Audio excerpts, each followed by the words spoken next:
Bapak Ibu yang diberkati Tuhan, tema kebenaran firman Tuhan bagi kita di hari peringatan kematian ini, salib adalah bukti kasih Tuhan. Salib adalah bukti kasih Tuhan. Mungkin Bapak Ibu tidak perlu kami panjang lebar lagi di khotbah Jumat Agung ini, karena Senin sampai Kamis pembacaan firman khotbah sudah mengarah kepada Kristus Yesus. Banyak yang sudah kita dengar, sekarang tinggal mengerjakannya. Dan sekian banyak perintah, banyak nasihat, banyak peringatan yang disampaikan Tuhan sepanjang perjalanan ibadah malam Paskah sampai saat ini. Manakah yang sudah kita kerjakan? Apalagi ambilan tadi malam kan, sampai yang khotbah perintah baru. Oh, itu kan perintah. Kalau perintah dikatakan Bapak Ibu, kalau komandan memberikan perintah, apa kita katakan? Siapkan, kerjakan, laksanakan. Perintah itu sudah disampaikan kepada Eksaudi Nagaraja. Perintah itu sudah diberitakan kepada Eksaudi Nagaraja. Bagaimana perintah itu harus kita kerjakan, karena Kristus sudah terlebih dahulu memberikan teladan bagi kita. Apa teladannya Bapak Ibu? Orang yang mengkhianati Yesus, dia layani dengan dibasuhnya kakinya. Orang yang tidak percaya kepada Yesus, dia layani. Orang yang menyangkal Yesus, dia layani. Tadi malam kan pembacaan firman Tuhan, dia membasuh kaki ke-12 murid Yesus. Yang 12 ini asing-asing pangalahonan. Iya, ada Petrus. Petrus apa katanya? Sebelum ayam berkokok, engkau telah 3 kali. Iya. Disangkalnya, tapi Yesus tetap merendahkan hatinya untuk membasuh kakinya. Ada Thomas. Bapak Ibu kenal karakter Thomas? Iya. Sudah tahu Yesus bangkit, tapi apa kata Thomas? Sebelum aku mencucukkan tanganku ke lambungnya atau ke tangannya, sekali-kali aku tidak akan. Tetapi lihat apa yang dikerjakan Yesus, dia tetap membasuh kakinya, dia tetap melayaninya. Apalagi Judas Iskariot, tahu Yesus kalau Judas akan menjual dirinya, tetapi lihat apa yang dikerjakan Yesus. Dia basuh kaki Judas juga. Bapak Ibu, itulah kasih yang sesungguhnya. Walaupun hati tersakiti, walaupun kita dikecewakan, walaupun banyak ujaran kebencian yang selama ini diperdengarkan kepada orang banyak tentang diri kita, kita harus siap melayani. Jadi Bapak Ibu majelis, les speaker, calon les speaker, kalau pendeta tanya, kenapa Amang gak pertemuan tadi gerejanya Amang? Kalau Bapak Ibu katakan, gak mau Amang pertemuan di rumahnya, ke rumahku aja dia gak datang, itu majelis yang belum bertobat. Amin. Ya, Bapak Ibu, melayani setiap orang tanpa memandang apapun yang telah mereka perbuat bagi kita. Ingat Bapak Ibu, sesakit hati apapun aku diperbuat jemaat ini, kalau memang itu tugas pelayananku, aku harus kerjakan, walaupun Bapak Ibu tidak menyambutnya.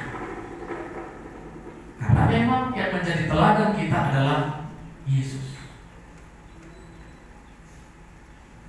Kalau Yesus Bapak Ibu sudah memberikan teladan, kita sebagai muridnya, seperti kata khotbah penutup pasien tadi malam, kalau kalian mengasihi, maka semua akan melihat kalau kalian adalah murid-muridku. Lihat Bapak Ibu, Tetapi sebaliknya, kalaulah kita tidak mengasihi, maka kita tidak akan disebut sebagai murid-murid Tuhan. Jadi Bapak Ibu, salib itu adalah bukti kasih Allah yang begitu besar. Bapak Ibu, kami kasih waktu 15 detik, tutup mata, bayangkan kita yang di kayu salib.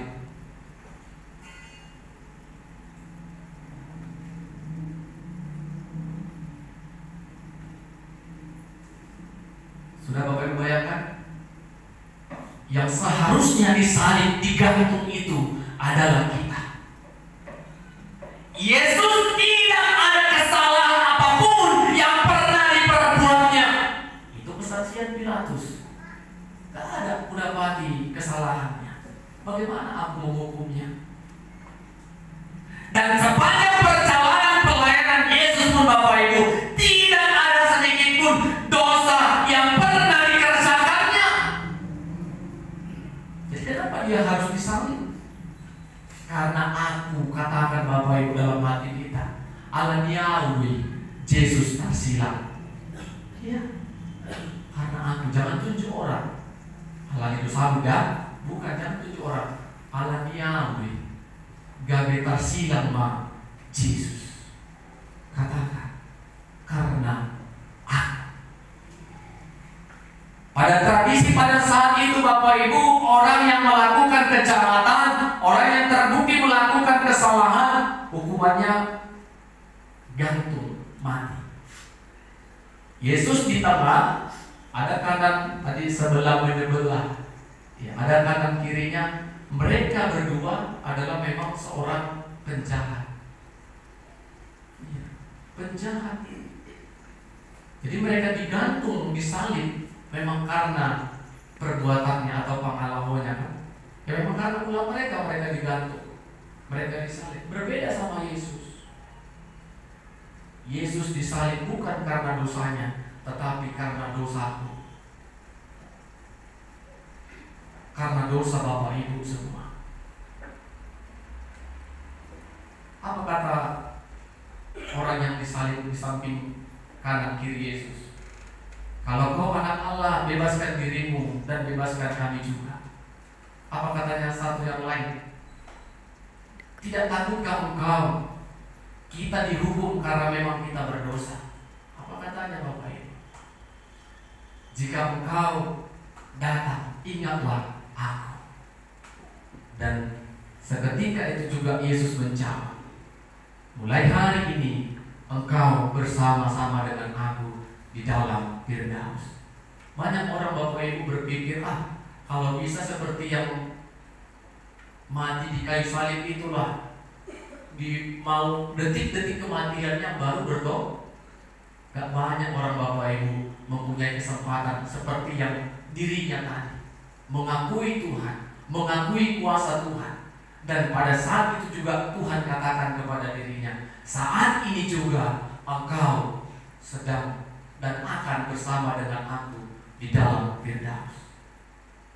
Jadi kalau melalui perkataan ini, ternyata yang satu itu sudah diselamatkan. Berbeda yang dengan yang di sampingnya, udah tahu salah, ngotot pula dia lagi. Kalau memang kau anak Allah, bebaskan dirimu dan lepaskanlah kami. Terkadang kita tidak sadar Bapak Ibu, kita menuju orang melakukan banyak kesalahan. Kita tidak sadar kesalahan itu juga pernah kita kerjakan di dalam kehidupan kita. Sepanjang perjalanan pembacaan Alkitab Bapak Ibu, tidak ada yang membuat kita tertawa. Semua pembacaan yang membuat kita termenung, bahkan tertunduk. Bahkan yang lebih hebatnya ketika Yesus disalib, karena Yesus juga sebagai manusia biasa mungkin merasakan kehausan, membawa salib itu dalam perjalanan salib sampai ke bukit Golgota. Dia katakan, aku haus. Apakah ketika Yesus katakan itu, Yesus dapat teh manis dingin? Apa yang dia dapat? Semakin penderitaan. Apa penderitaannya? Dikasihnya anggur asam kepada mulut Yesus dan luka Yesus. Bapak Ibu bisa bayangkan luka ketika ada asam nipis mengenai luka kita itu, apa yang terjadi? Apa Bapak Ibu? Ya, itulah yang dialami Tuhan. Perih, pedih. Seharusnya kita yang di sana Bapak Ibu, disalib itu. Bukannya kelegaan ketika Yesus katakan aku haus, tetapi semakin dia dibuat menderita, keperihan, kepedihan. Namanya anggur asam. Dengan luka yang begitu banyak dicampur. Bahkan Yesus punya mahkota, tetapi mahkotanya adalah duri. Bayangkan Bapak Ibu, asam diberikan ke tubuh Yesus yang luka. Perih. Disinilah kita melihat sungguh besarlah kasih Tuhan yang menjadi pekerjaan kita Bapak Ibu. Maukah kita mengikuti Tuhan? Maukah kita disebut sebagai murid Tuhan? Tunjukkanlah kasih-Mu Bapak Ibu dengan mengasihi saudara-saudara. Seberapa sakit sih kita disakiti, difitnah, dihianati, dibenci. Apa yang dialami manusia mungkin sudah lebih dialami Yesus, tetapi Yesus tetap mengorbankan dirinya demi kita Bapak Ibu. Jadi Bapak Ibu, kita berharap orang yang mendengarkan firman hari ini, kalau pernah ada yang mengatakan mardomu di tanah nara maita, bertobat. Amin. Amin. Tapi punya 5 musuh, 10 musuh, 7 musuh, 3 musuh. Jumat Agung tahun ini kalau boleh kuranglah musuh. Amin. Ya. Kalau dulu tahun ini musuhku 20 Tuhan, iya. Hari Hamamat hari ini aku mau 1 ampuni, tinggal 19. Berarti 19 tahun lagi. Kalau kita masih mau nggak mati, iya kan? 19 lagi nggak terampuni, dosanya tetap ada. Dan kita pun Bapak Ibu, jangan Bapak Ibu katakan, aku kan udah mengampuni 1 Tuhan, 19 lagi nanti. Tapi Tuhan panggil aku, Bapak Ibu juga terseret dalam kerajaan maut. Kalau Bapak Ibu mau katakan, Tuhan, Jumat Agung tahun ini, semua yang menyakiti hatiku, semua yang telah memfitnah aku, semua yang telah mengecewakan, bahkan mengkhianati aku buka pintu pengampunan bagi mereka, karena Tuhan mengampuni aku. Selesai. Nggak nunggu tahun depan. Ya kan? Selesai. Hutang kita selesai. Karena apa Bapak Ibu? Kita orang yang terbatas. Kita nggak sempurna. Jangan ada orang pernah berkata, kalau bisa setiap bulan musuhku 1. Cobalah Bapak Ibu, mencari kawan susah, mencari musuh gampang. Selek gampang. Yang dulu kompak kali kemana-mana sama. Kita terkejut ya, kenapa sekarang gak kemana-mana sama? Haji roh aku sama ibadah di mana? Haji tidak, sakit apa sih? Ya berkaitan juga kepo kan? Sesakit apa sih? Ada gak sesakit yang dirasakan Tuhan? Muridnya menjual dia, ya kan Judas, ya. Muridnya Petrus gak mengakui dia gurunya. Sesakit apa sih Bapak Ibu? Sakit kali ya? Kalau Bapak Ibu sakit diperas asam, sakit enggak? Sesakit apa Bapak Ibu? Yang dialami Yesus pasti pernah semua kita alami. Tetapi Yesus menunjukkan kasih-Nya besar. Dia ikuti ketaatannya kepada Allah dengan tunduk taat kepada misi Allah. Dia sebagai korban penghapusan dosa. Bapak Ibu, Allah manusia ini adalah jarak. terjadi jalan ini karena dosa hukum kita ada dengan Allah. Tetapi Allah yang penuh kasih ini mengutus Yesus menjadi jembatan sehingga kita yang berdosa boleh berjalan bertemu dengan Allah. Amin. Yesuslah jalan. Apa kata Yohanes? Akulah jalan dan hidup dan kebenaran. Allah membuka jalan. Apakah kita mau berjalan bersama dengan Yesus menuju kerajaan Allah itu? Apakah kita acuh tak acuh? Jalan sudah dibuka, pengampunan dosa. Apakah kita tidak sedikit pun membuka jalan orang datang meminta ampun kepada kita? Bapak Ibu harus buang harga diri. Amin. Buanglah harga diri. Jangan pertahankan prinsip. Aku orangnya punya prinsip. Prinsip apa? Sekali tidak mengatakan tidak, itu prinsip salah. Sekali tidak ada maaf, tidak ada kapanpun maaf bagi dia, itu prinsip yang salah. Prinsip orang yang belum bertobat. Coba Bapak Ibu katakan, tanya ke Mamang, asa boy, lampung hati-hatiku kan? Berarti ada peluang masuk roh Tuhan. Tetapi ketika Bapak Ibu mengeraskan hati, tidak membuka pengampunan, di sanalah iblis semakin merasuki pikiran Bapak Ibu. Tidak ada lagi jalan. Padahal Allah sudah kasih jalan. Bagaimana kita mau berjalan bersama dengan Yesus? Bapak Ibu yang diberkati Tuhan, nanti kita nikmati sakramen perjamuan kudus. Di gereja Metodis ini hanya ada 2 sakramen.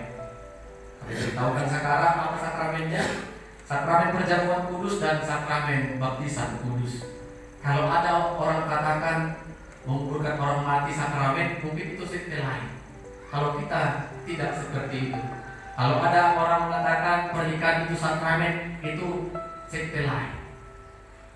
Bagi kita, acara ibadah kita, pernikahan itu adalah upacara, penguburan itu adalah upacara. Jadi inilah yang kudus, yang sakral. Jadi mari Bapak Ibu kita bersyukur. Kita sehat semua, boleh datang menghampiri, datang ke meja Tuhan untuk menikmati unsur-unsur perjamuan kudus. Ada roti dan anggur. Roti itu adalah lambang tubuh Kristus. Anggur itu adalah lambang darah Kristus. Nikmatilah itu. Setiap engkau akan memakan atau meminumnya, katakan kepada Tuhan, Tuhan terima kasih, Engkau telah selamatkan aku melalui tubuh dan darah. Jadi buat anak-anak kami yang belum angkat CD, nanti boleh datang ke depan ya, karena Bapak Ibu mungkin sudah diberitahukan dalam keputusan kontak, walaupun dia belum angkat CD, tetapi dia sudah bisa menerima unsur-unsur perjamuan kudus, yaitu anggur dan roti. Jadi mari Bapak Ibu yang diberkati Tuhan, pakailah waktu ini benar-benar memberikan kesan bagi kita. Apa kesannya? Salib yang diderita oleh Tuhan Yesus membuktikan kalau Dia sungguh Allah yang penuh kasih, yang tidak dapat kita ukur besar kasih-Nya, melebihi kasih seorang ibu, melebihi kasih seorang orang tua, lebih pengampunannya tidak terbatas. Pengampunannya tidak terbatas. Bapak Ibu, kalau kita mau meneladani Yesus, Tuhan menolong Bapak Ibu. Namanya perintah. Sulit pun perintah itu kita kerjakan karena kita taat sama komandan. Ini kan komandan yang ngasih Tuhan. Exaudi, kasihilah sesamamu. Apa kita katakan? Siapkan, laksanakan. Oh, itu biasa suara anggota ya. Walaupun sulit Bapak Ibu, tapi tidak ada kata alasan. Aku tidak mampu Tuhan, aku tidak mau mengampuni Tuhan. Berarti kita nggak taat sama komandan kita. Taatin, walaupun berat hati ini, walaupun sakit kali, cobalah Bapak Ibu, bukalah hati untuk menerima jamahan Tuhan. Amin. Tuhan memberkati. Kita berdoa. Kami mengucap syukur kepadamu ya Tuhan. Firman-Mu pada Jumat Agung ini mengingatkan kami kembali betapa besar kasih Tuhan di sepanjang kehidupan kami. Tuhan, sungguh besar kasih-Mu. Engkau mengampuni segala bentuk kejahatan dosa yang kami kerjakan, yang seharusnya kami yang harus dihukum mati di kayu salib, tetapi Tuhan menggantikan posisi kami. Itu semua bukan karena kebaikan kami, tetapi karena kasih Tuhan, kemurahan Tuhan, dan anugerah Tuhan yang Tuhan nyatakan dalam hidup kami. Ajari kami Tuhan untuk tetap memelihara iman percaya kami kepada Yesus sebagai Tuhan dan Juru Selamat kami yang hidup. Ajari kami Tuhan untuk tetap meneladani kasih seperti yang Tuhan telah teladankan bagi kami. Walaupun Tuhan dihianati, walaupun Tuhan tidak dipercayai, walaupun Tuhan disangkal, tetapi Tuhan tetap mau melayani. Begitu juga dengan kami ya Tuhan. Apapun yang telah menyakiti hati kami, siapapun orang yang telah menghina kami, yang membuat hati kami tersakiti dan terpukul, mari Tuhan, Roh-Mu yang kudus menolong kami semua, agar pengampunan juga boleh kami nyatakan di dalam kehidupan kami di antara sesama kami manusia. Karena dengan demikian Tuhan, kami akan disebut sebagai murid-murid Tuhan, murid-murid yang meneladani apa yang telah diteladankan oleh guru kami, yaitu Kristus Yesus yang sebagai Tuhan kami. Terima kasih Tuhan. Biarlah jemaat Eksawi Naga Raja yang boleh hadir dapat menikmati anugerah dan berkat Tuhan. Dan sebentar kami akan datang ke meja-Mu ya Tuhan, menerima unsur-unsur perjamuan kudus, roti dan anggur. Roti dan anggur adalah lambang tubuh dan darah Kristus. Ajari kami untuk mengimaninya Tuhan setiap kami memakannya dan meminumnya. Kami percaya Tuhan, kematian-Mu adalah bukti kasih Tuhan, pengorbanan-Mu adalah bukti kalau kami harus tunduk dan taat kepada Tuhan. Terima kasih Tuhan. Dalam nama Yesus kami berdoa dan bersyukur kepada Tuhan. Amin.